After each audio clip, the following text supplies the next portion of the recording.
We are presenting to you our analysis about InSAR monitoring of ground deformation at the Chiles Cerro Negro volcanic complex in Ecuador. Formed by Marco Yepes, Patricia from the Instituto Geofísico de la Escuela Politécnica Nacional in Quito, Ecuador, and Elisa Cristiano and Simone from the Instituto Nacionale di Geofisica e Vulcanologia in Rome, Italy. Chiles and Cerro Negro are two nearly conjoined stratovolcanoes located at the boundary between Ecuador and Colombia and are situated beside several communities and small cities. Around the year 2013, anomalous seismic activity was recorded in locations around the volcanoes, announcing the beginning of a period of unrest that exists to this day.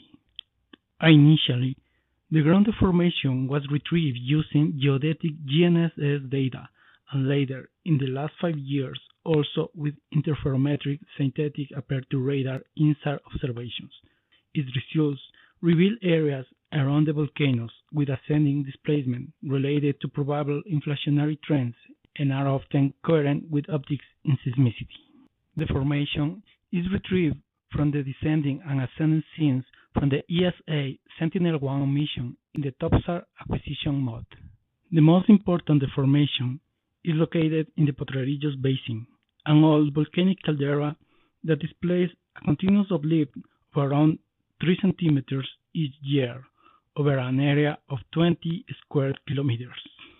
A second area on the southwest flank of Chiles volcano presents an inflationary pattern averaging 2.5 centimeters each year. Although swarm episodes characterize seismic activity, the surface deformation rates for Potrerillos and Chiles volcano stands without significant change nor fluctuations. About the source modeling, to reproduce the observed data, MOGIS and penny-shaped crack models are initially applied. The Okeda rectangular opening crack reproduces more accurately the deformation pattern.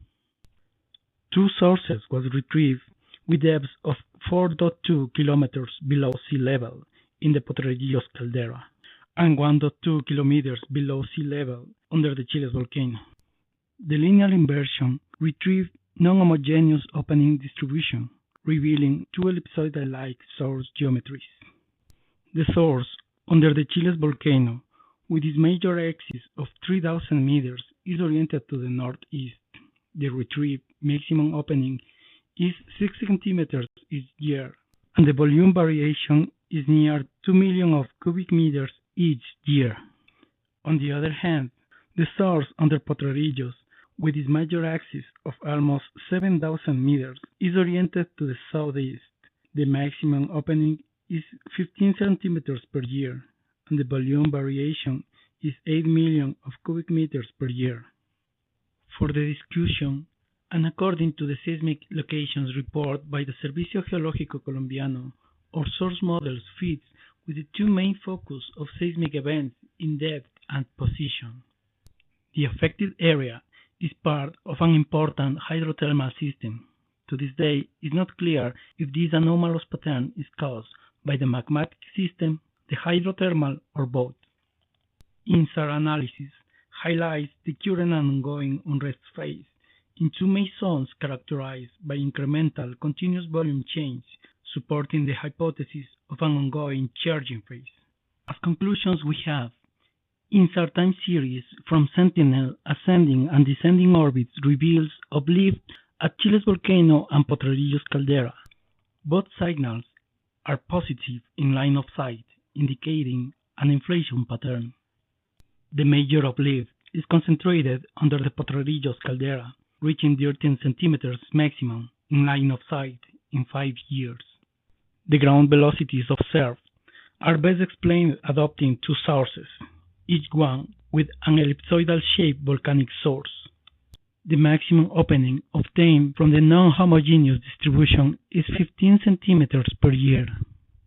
Finally, the present work shows the contribution of InSAR technique for hazard levels definition, especially for hard access and under-monitored volcanoes such as Chiles, Cerro Negro, and Potrerillos caldera.